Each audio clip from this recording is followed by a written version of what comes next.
O ovome definitivno svi pričaju, padaju bombe, avion Air Srbije poleće. Nestvarna scena iz Bejruta zabeležena je na fotografiji Svetske novinske agencije. Državljani Srbije evakuisani su u srijedu iz Bejruta i bezbedno su sleteli u Beograd, dok su neki odlučili da ostanu u Libanu.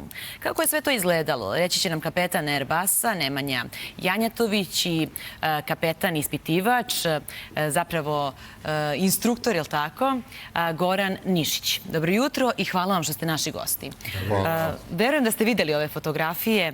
Kako je to sve izgledalo? Da li ste bili svesni opasnosti u tom trenutku? Hoćete li vi najpre, gospodine Nišić? Pa može, naravno da smo bili svesni. Naravno da smo svesni kada se takav let planira. Uzeti su svi mogući rizici u razmatranje.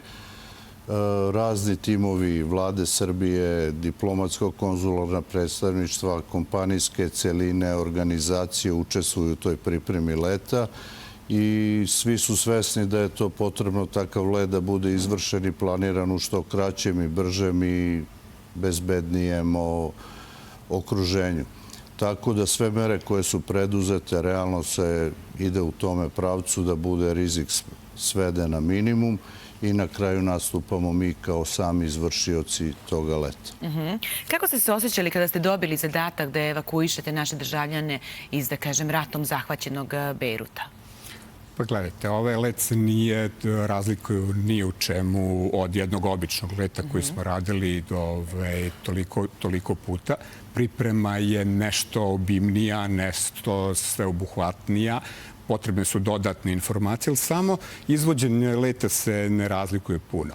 Ono što je specifično jeste da mi kao pripadnici, kao piloti, kao letači nacionalne kompanije imamo posebnu čast kada nešto tako radimo, jer nacionalna kompanija u stvari postoji za ovakve stvari.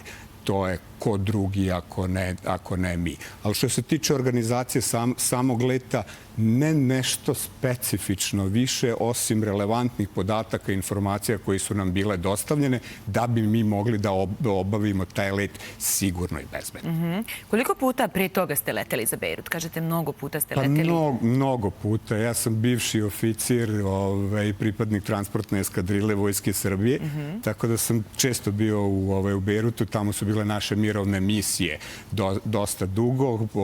Zadnjih 11 godina sam pripadnik Air Srbije. Država je ista, boje su iste, namena je ista. Da li poznajete situaciju na Bliskom istoku i da li ste bili u redovnoj komunikaciji sa kolegama u Bejrutu? Kako uopšte izgleda ta procedura? Pa situaciju u Bejrutu poznajemo nam ništa specijalno u odnosu na ostale građane Srbije. Informišemo se iz sredstava informisanja. Ono o čemu mi možemo da pričamo, to je, da kažemo, ta situacija konkretno na aerodromu u Bejrutu. Situacija je takva, ono što smo mi mogli da uočimo, da ono što nije baš nešto standardno za takve letove je nešto mnogo manji vazdušni saobraćaj, naravno i prazniji aerodrom nego obično kada su redovne operacije. A ono što mogu da kažem da je komunikacija sa zemaljskim službama u Bejrutu, sa našim konzularnim predstavništvom stvarno protekla bez ikakvih problema i tokom boravka našeg na zemlji i tokom čekanja da putnici dođu na let. Je li se ruta po bilo čemu razlikovala? Je li bila nešto duža u odnosu na normalnu rutu ili ne? To je sve bilo kao... Ruta se nije nešto razlikovala specijalno, a ono, mislim, u samoj pripremi leta, najava tog leta, tako da su sve zemlje preko kojih prelećemo i zemlja u koju slećemo krajnje odredište Liban, su informisane o vrsti našeg leta, da je to repatricioni let, dozvole koje su dobijene, oni nas očekuju u određenom trenutku na određenim tačkama da se pojavimo. Je li to bezbednostna procedura na neki način koja mora u ovom slučaju ratom zahvaćenog podneblja da se podnese? To je ta bezbednostna procedura u kojem učestvuje dosta timova u proceni, u najavi i u odobrenju takvog leta. Ali ipak kada pogledamo ovakvu fotografiju od kakve zastaje dah, ne možemo da kažemo da ste vi bili 100% sigurni. Jer niste. Može uvek da se potkrade neka greška. Naravno, to i jeste ta skrivena opasnost kod ovakvih letova.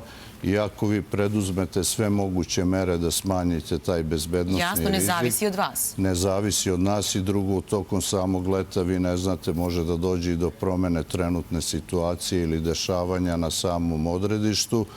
tako da jednostavno to je onako da kažemo neki deo opasnosti koje krije ovakav let. Na sreću na ovome letu ništa se nije baš desilo po nas da je predstavljalo bezbednosni rizik, tako da je sve završeno u najboljem mogućem i raspoloženju i Pričat ćemo i o raspoloženju. Kažete da niste bili uplašeni, da vas ova situacija nije uplašila. A jesu li bili uplašeni članovi vaših porodica? Vi ste rekli gde idete da letite.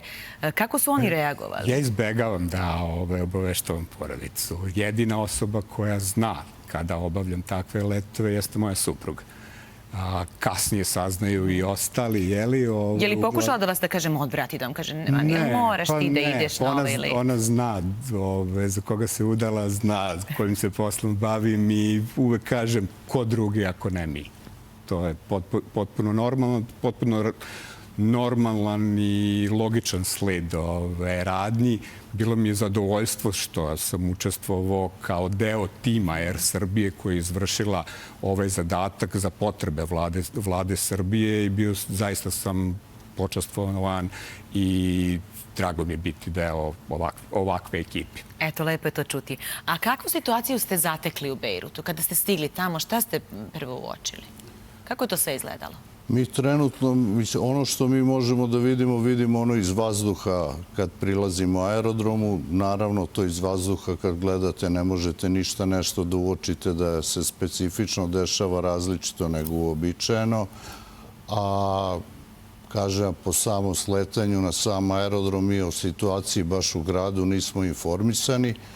Ali, kažem, kao što sam napomenuo, onako osjeća se jednostavno da je aerodrom mnogo prazniji nego obično i pri samom poletanju, kada smo poletali, ono što smo mogli da uočimo jeste taj gusti dim koji se nalazio možda vazdušnom linijom nekoliko kilometara dalje od nas, ali mi u tom trenutku ne znamo ni prirodu toga dima, ni kako je dalje nešto gađano. Mi jednostavno ništa nismo ni videli, ni čuli, ali to je otprilike ono što mi možemo da vidimo na takvim letovima. Koliko je bilo naših državljana? Kako su oni izgledali? Kako su zvučali? Jesu li se obradovali što vas vide? Pa mi nemamo kontakt toliko sa putnicima. Naravno, videli smo prilikom ukrcavanja i svega. Ljudi su bili potpuno normalni. To je jedan potpuno normalan let, ali za taj deo posla je zadužena naša kabinska posada, koja je zaista vrhunski trenirana i obučena i sve ostalo, pogotovo da reaguje u takvim situacijama kad se očekuje povećana nervoza ljudi, međutim, to ovog slučaja nije bilo. Nikakve razlike između jednog sasvim normalnog leta i ovog sada nije bilo. Ljudi su bili srećni, bili su zadovoljni.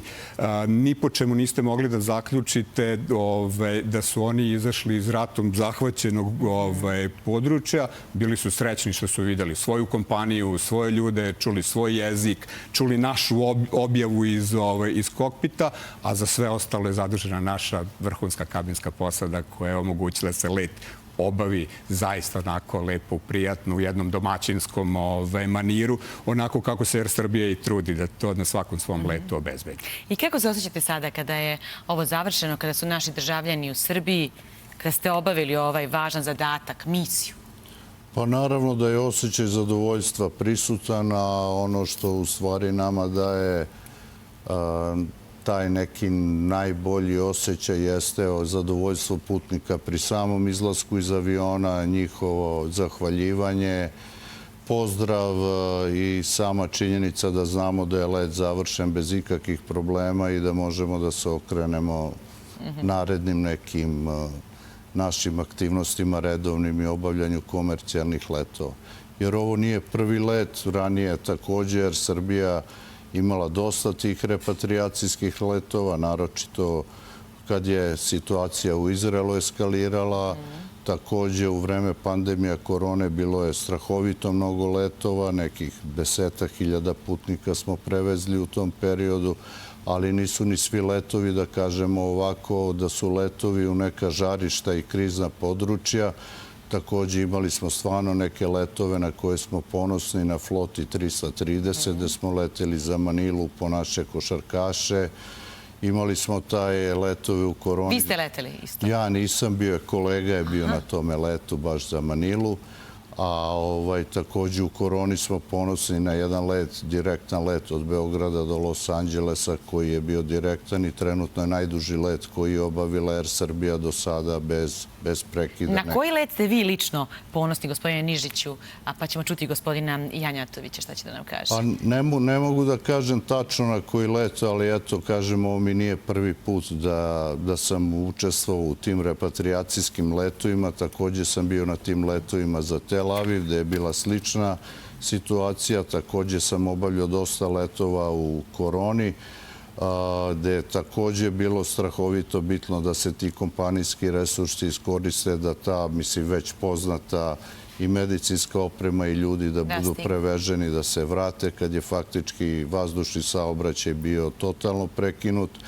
I jednostavno ti letovi da osetite da imate neki osjećaj da ste nekome pomogli, a da je vaša profesionalnost i obučenost pridonela tome, to su stvarno ti letovi na koje možete da budete ponosni. Šta kažete vi, gospodine Janjatoviću? Pa ne bi izdvojio let, ali bi izdvojio zaista period korone gde smo svi mi koji smo radili na širokotrupnom avionu ponosni na kompaniju, na učešće u svemu tome. Tog momenta kad je Air Srbija upalila motore na širokotrupnom avionu, tog momenta je u Srbiji došla sva moguća medicinska pomoć. Mi nismo imali maske, ako se sećate na početku, da smo šili, da smo se dovijali. Tog momenta kad je Air Srbija krenula da leti, tog momenta mi nismo više imali problema. Čak šta više, bili smo u prilici da pomognemo okruženju i da pomognemo čak nekim državama koje su mnogo jače, bogatije i moćnije nego mi. Mi smo imali jedan avion tada, imali smo 3 rotacije posade, niko od nas nije smeo da se razboli da bi mogli to da uradimo. Radili smo ozbiljan posao, zaista smo ga tako i doživljavali. Ono što posebno sad na sve to nas čini srećni da se ta flota širokotrupnih aviona povećava svakim danom, svakim mesecom i sve ostalo. Tako da snaga Srbije u stvari jeste u tome. To su transportni kapaciteti ove države. Kad imate tako veliku flotu i tako moćnu flotu, ali mislim da je najbitnije da se čuje srpski jezik, srpska objava na tim avionima i to je ono što naše putnike koji putuju sa nama, koji se vraćaju u kući, odlaze bilo gde, imaju osjećaj da su već došli kući kad se obrati kapetan na srpskom jeziku. Jeste. Hvala vam na ovom lepom razgovoru i hvala vam na onome što radite svaki dan. Ne samo da ste naši piloti, kapetani Airbusa, nego ste i naši heroji, ako je sudeći po ovoj situaciji i situacijama iz prethodnog perioda. Hvala još jednom. Mi sad nastavljamo